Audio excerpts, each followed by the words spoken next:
This is one of the craziest knee injuries I've ever seen.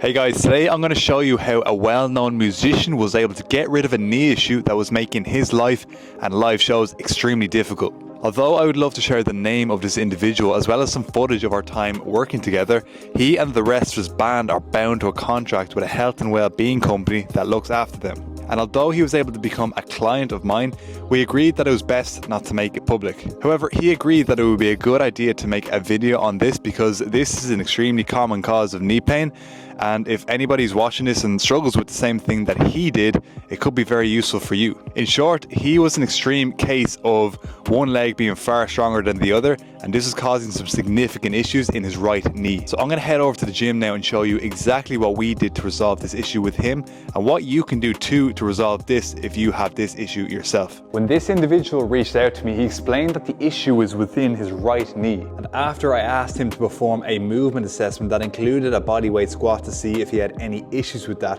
he said that getting into this position was fine. However, when he showed me the footage of the squat, it was obvious that he was shifting the weight heavily onto his uninjured left knee, which is pretty normal if someone has had a knee issue. But I noticed that the muscles in his left leg, particularly his quad and calf, were far more defined than that of his right leg. The protocol that you're going to see in this video was going to be put in place regardless, but I became quite curious about the large muscle mass in his left leg compared to his right leg. So in between our weekly phone calls, I did a bit of research and I looked at some of the footage from a concert that he did several years earlier. And what I noticed that as a right-handed guitar player, every time that he and the band played a song like I noticed that he would come into this hinged position, he would lean heavily on that left leg as he played the music. And of course he'd walk around the stage, but his most common position after watching was mainly this one. So it's like he's doing this squat and he's actually giving his left leg a good workout. He's working a lot of the tendons within the knee. He's getting a lot of calf work in there. The ankle's getting a good workout. So that was strong evidence of the muscle mass that he was developing in his left leg, but it also explained why he was having issues with his right leg. Because I asked him how many concerts did he play a year, and he said on one given calendar year, he and the band played 158 concerts. And if you think about someone in a band, they're gonna know those songs so well, so whenever they go to play that song in a different city on a different evening, they're just gonna go into their habitual way of behaving. So they don't even need to think about it. They can play those songs in their sleep because they've done it so often. So if he's playing most of his music like this and he's putting so much emphasis on this left leg compared to the right leg at the back, it makes sense that this is going to be overdeveloped compared to the right leg. And again, the muscle mass in the left quad and the left calf was strong evidence for this. So this is exactly how we helped him restore balance and get rid of his knee issues. So the first thing that I wanted to prioritize when working with John was the fact that when he squatted, he heavily emphasized that left leg compared to the right leg, and this weakness was causing a lot of issues within his knee. So rather than getting him to do things like box squats, it wasn't going to work that way for this because he was so dominant on this side that even if he were to do something like a box squat, he would still be reinforcing that pattern that we want to get away from. The solution to that is to work one leg at a time. The strength of his left leg was adequate to meet the demands of his lifestyle, but it wasn't the case with his right side, and that's why the issue was occurring. And if you're in a similar position, you can apply this to your own knee rebuild. You want to just find a box like this and place one leg on top.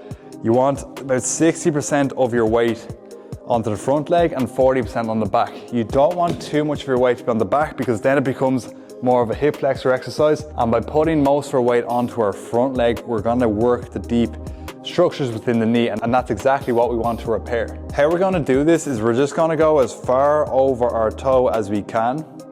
You'll also feel it in your back leg and the hip flexor, which is also important. But we just want to go as far as we can without pain, and when we hit the point before we may experience a little bit of pain, we just want to come out and repeat this 8 times, twice on each leg every second day. What you'll notice after doing this every second day is that your knee will actually be able to go further and further.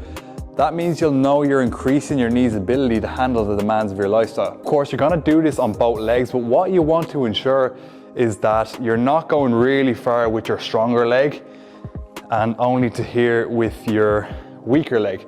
What you want to ensure is that you're exercising the exact same on both legs, because by doing this, your weaker leg is actually going to catch up with your stronger leg. And one way that you can measure if you're going in the right direction is by using the calipers like this. Because if I can go really far on my left leg, it means I'm only going to go to here just to ensure that my right leg gets an opportunity to catch up.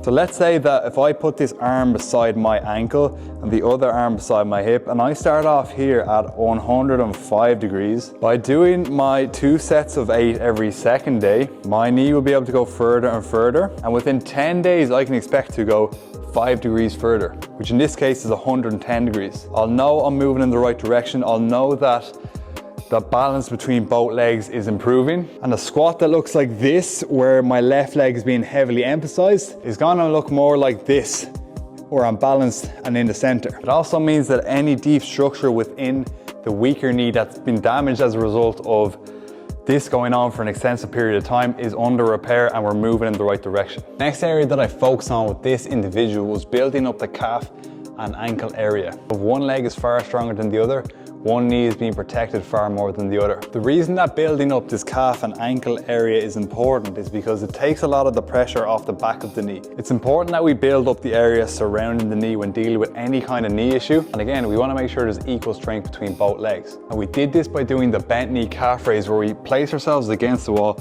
bend our knees and just push through our toes like this and on the way down. However, if you have this issue and you're somewhat like this individual, what I want you doing is, instead of going 2 legs at a time, I want you to go 1 leg at a time, just pushing through that leg, keeping the knee bent at all times. The reason you want to go 1 leg at a time is because if you're doing 2 legs at a time, it means that this, let's say the right leg is stronger than the left, it's going just to continue to reinforce that strength imbalance. And it's not really going to resolve that issue that we're trying to fix, which is restoring the balance between the 2 legs. Because if you think about this particular individual, if he was playing 158 shows in one given year and he was doing this with his guitar the whole time, one side is getting a hell of a lot of workout while the other side is getting virtually none. So we want to build up this other side. And when doing this exercise, the closer you go to the wall, the more difficult this exercise will be.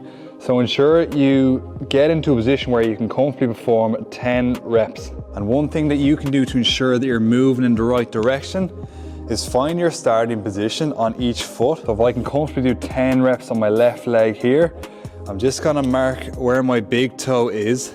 I also wanna see where my other foot is, so I'm gonna mark here where my right foot is. We wanna keep these dots as closely aligned as possible. We don't want, again, in this case, if the right leg is stronger than the left, we don't want that to run too far from our left dot. Because as you get more comfortable, you'll be able to go slightly closer to the wall. That means you'll know that you're developing this ankle and calf area, which takes significant pressure off the back of the knee. And within 7 days, you can expect to improve up to 5 inches. So you'll know that you're going in the right direction. Again, it's a little difficult to see here with this towel, but we just want to ensure that we're moving up in a linear fashion and we're not letting the dot on the right get ahead of the dot on the left or vice versa, because that will mean one leg is getting far too strong for the other, and this is a very common cause of knee issues, so we want to avoid this, and this is a perfect way to make sure that we're not doing this. The final area that I want to show you today that was important for this individual to work on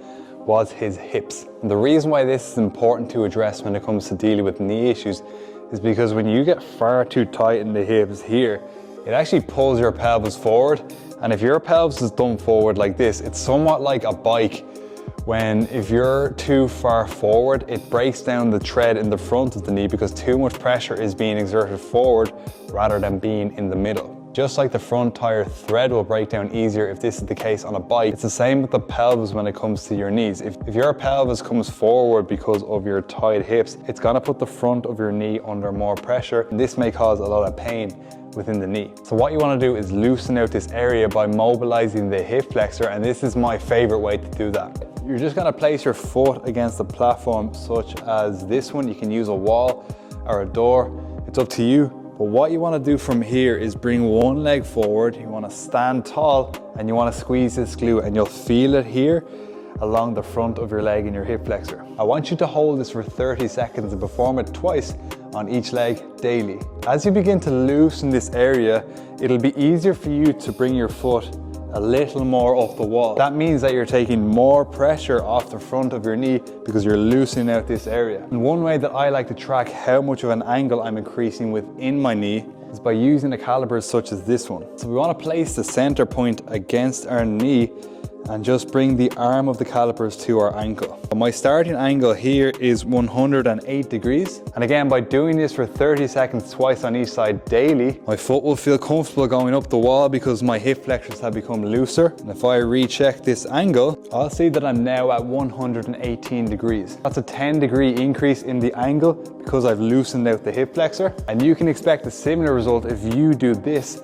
consistently for 10 days. So what we worked on in this video with this individual was restoring the balance between the strength of both of his legs, because one leg was significantly stronger than the other, and that was causing issues within the weaker leg. And how we did that was by strengthening the deep structures within the knee, one leg at a time, followed by developing the ankle and calf, which is really important to build up in order to protect the back of the knee. And on top of that, we just loosened out our hip flexors, because if the hip flexors become very tight, it pulls your pelvis forward and puts your knees under excess pressure. This was extremely helpful for John. And if you want to use the same tracking sheet that I used to track how much he was improving with each of these exercises, I have left that document in the description that you can use for your own knee rebuild journey. If you benefited from anything within this video, leave a comment to say that it was helpful. Feel free to guess who this individual is. I'm not going to stop you if you want to leave a comment guessing who this individual is. I will neither confirm or deny, but you are welcome to do so. Also, leave a comment to let me know where you are at with these exercises, and then come back in 10 days time to give me an update on how much you've improved. Thank you guys, I'll see you in the next one.